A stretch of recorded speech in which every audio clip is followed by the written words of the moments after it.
माजिद साहब ज़रा मुझे बताइएगा, ये जो तहरीक इंसाफ की हम बात करें, अलायंस की भी बात करेंगे, लेकिन सबसे पहले ये पार्टी के अंदर से जो खबरें आ रही हैं, माना कि जब पार्टियों पर ऐसे वक्त आते हैं तो उनके अंदर बड़ी तोड़ फोड़ होती है, बहुत कुछ जो है वो पार्टी के लोग जो हैं, अरकान जो हैं, उनकी वफादारियां भी तब्दील होती हैं। लेकिन यहाँ से जिस तरह की खबरें आ रही हैं, एक दूसरे को टाउट कहना, फिर एक दूसरे से तल्ख कलामी, हाथापाई हो जाना, फिर जिस तरीके से शेर अफजल मरवत साहब एहतजाज कर रहे हैं, आपको लगता है ये एक नॉर्मल रूटीन है इस तरह पार्टियों का, या कुछ नया हो रहा है पीटीआई में? जी बहुत शुक्रिया। तहरीक इंसाफ के माजी को देखें तो ये बात तो हमें मालूम होनी चाहिए कि इनका मजबूत पार्टी स्ट्रक्चर कभी भी नहीं रहा और ऑर्गेनाइजेशनल स्ट्रक्चर के अंदर इनको हमेशा मुश्किलात रही हैं। हमारे सामने है कि जब इन्होंने तंजीम साजी की कोशिश की पार्टी बनाने की, तो जो पार्टी के अंदर इलेक्शंस हुए, पहले इलेक्शंस, उनके अंदर ही इख्तलाफात हो गए, झगड़े शुरू हो गए, जिसके बाद इमरान खान साहब ने ये सिलसिला मौकूफ कर दिया। तो तहरीक इंसाफ की एक हिस्ट्री तो इस हवाले से बिल्कुल हमारे सामने मौजूद है, लेकिन गुज़िश्ता 2 से 3 साल के अंदर जिन हालात से तहरीक इंसाफ गुजरी है और उस बैकग्राउंड को जहन में रखते हुए जब हम अब इस सिचुएशन पर नजर डालते हैं तो पता चलता है कि इस वक्त कई ग्रुप्स बिल्कुल मौजूद हैं जो ये नहीं चाहते कि किसी इत्तेहाद के तहत या किसी यूनिटी के तहत वो अपनी स्ट्रगल को आगे लेके जाएं। और इसी वजह से जो बानी चेयरमैन इमरान खान हैं वो भी तमाम ग्रुप्स को साथ लेके चलते हैं। कभी वो मुफाहमत के ग्रुप की तरफ जाते हैं, कभी वो मुजाहिमत वालों पर हाथ रखते हैं, समझा बुझा के वो जेल से इन चीज़ों को चलाने की कोशिश कर रहे हैं। और हम ये देखते हैं कि जो लोग पार्टी छोड़ के गए या पार्टी में आना चाहते हैं उनके हवाले से भी वो कोई वाज़ेह मौक़िफ़ नहीं अपनाते। तो उस वक्त उनकी मुश्किल यही है कि वो जब तक जेल से बाहर नहीं आते ये मामला इसी तरह ही चलेंगे, क्योंकि एक सेंट्रल कमांड मौजूद नहीं है। जो लोग सिस्टम के अंदर मौजूद हैं, सिस्टम से मुराद पार्लियामेंट है, सूबाई असम्बलियां हैं, गवर्नमेंट है, उसमें जो लोग मौजूद हैं वो ये नहीं चाहते कि जो दूसरा ग्रुप जो बाहर से मुज़ाहमती सियासत का कायल है वो उभर के सामने आए। तो इस सारे मसले के अंदर जो तहरीक इंसाफ की जो मुश्किलात हैं उनमें इजाफा हो रहा है और इमरान खान साहब की रिहाई उसके अंदर एक तो बानी पीटीआई को इस बात का इदराक है जो आप कह रहे हैं कि एक मज़ामती ग्रुप है, एक वो ग्रुप है जो ज़ाहिर हुकूमत में भी है, वो नहीं चाहता जी इत्तेहाद हो, इस तरह मज़ामत हो। जी बिल्कुल, और उनकी पॉलिटिकल स्ट्रेटजी पर जब हम नजर डालते हैं तो यही पता चलता है। मिसाल के तौर पर जब 26 नवंबर का ऑपरेशन हो गया,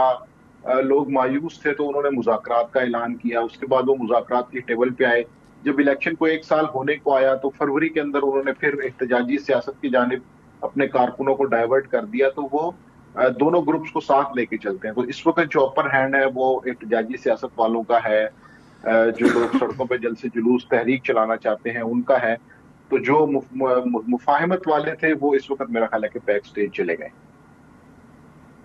अच्छा, वेरी इंटरेस्टिंग, आपने सारी सूरत हाल पे तज्जिया किया। भट्टी साहब, सबसे पहले तो मुझे मरवत साहब के बारे में बताएं, आपकी हमदर्दियां उनके साथ हैं? जैसे नून लीग वाले पार्लियामेंट में कह रहे थे हम आपके साथ हैं, हम आपको पार्टी के अंदर वापस भिजवाएंगे, सो इत्तेफाक करते हैं आपके उनका सवाल जायज़ है, मुझे क्यों निकाला? सदफ 2-4 जुमले आपकी इजाज़त से। जो आई है अक़वाम मुत्तहिदा की रिपोर्ट, बड़ी अलार्मिंग रिपोर्ट है और ये वो रिपोर्ट है जिसने हमारे मौक़िफ़ की हिमायत की है, हमारे मौक़िफ़ को सच साबित किया है अक़वाम मुत्तहिदा की। अब दुख और तकलीफ़ की ये बात है कि अफ़गानिस्तान में तालिबान की हुकूमत है और हम सारों ने, मुझ समेत अक्सरियत ने, सारों ने तो नहीं, अक्सरियत ने ढोल पीटे थे, शादियाने बजाए थे, खुशी का इजहार किया था कि अशरफ गनी चला गया, करज़ई चला गया, तालिबान आ गए, हमारे तालिबान आ गए, हमारी हुकूमत आ गई। और अब ये भी सच है कि तालिबान की जो अक्सरियत की आदत है वो उस पाकिस्तान में उनकी नस्लें और उनके फैमिली और लिंक उनके पाकिस्तान से, यानी वो मुश्किल वक्तों में रहे इधर, और हमने 40 लाख से ज़्यादा अफ़गान मुहाजिरीन का बोझ उठाया, हमने अपना कल्चर तबाह कर लिया, हमने अपनी नस्ल तबाह कर ली, हमने अपना मुल्क तबाह कर लिया। बिलाशुबा माजी में हमसे गलतियाँ हुई, लेकिन हमने जितना कुछ अफ़गानिस्तान के लिए किया اور شاید ہمارے نمک میں وفا نہیں ہے. اب اقوام متحدہ بتا رہی ہے کہ رپورٹ بتا رہی ہے کہ طالبان ان کو ٹی ٹی پی کو جو فتنہ خارج ہیں یہ جو ان کو پناہ دے رہے ہیں, ڈالر دے رہے ہیں, ان کو فیسیلیٹیٹ کر رہے ہیں اور وہ ہمارے ملک میں آ کے دہشت گردی کر رہے ہیں. اب ایک طرف یہ صورتحال ہے, ہم سب سے بڑے وکٹم ہیں دہشت گردی کے, کھربوں کا نقصان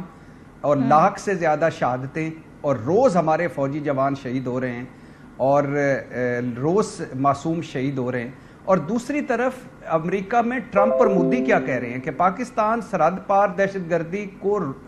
روکنے کے لیے یقینی بنائے. آپ اندازہ کریں, مجھے پتا ہے یہ مفادات کی دنیا ہے, مجھے پتا ہے کہ اربوں ڈالر کا مودی نے ٹھیکہ دیا ہے ٹرمپ صاحب کو, مجھے پتا ہے کہ یہ سفارتکاری ہے اس کی بھارت کی کہ ہمارا سچ نہیں بک رہا اور ان کا جھوٹ بیچ رہا ہے. لیکن پوچھنا یہ ہے ٹرمپ صاحب سے اور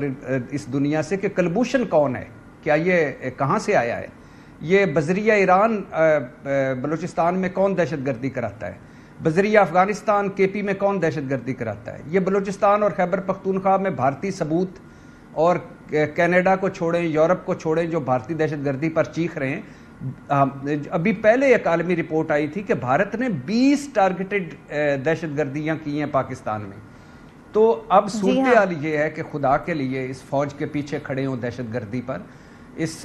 لا اینڈ آرڈر کے اداروں کے پیچھے کھڑے ہوں. یہ صرف فوج کی یا ان اداروں کی لڑائی نہیں ہے, یہ پورے ملک کی لڑائی ہے. اور اگر ہم یہ لڑائی خدا نخواستہ اس ہارنے کی طرف جاتے ہیں تو یہ اس ملک کی بقا کو خطرہ ہے.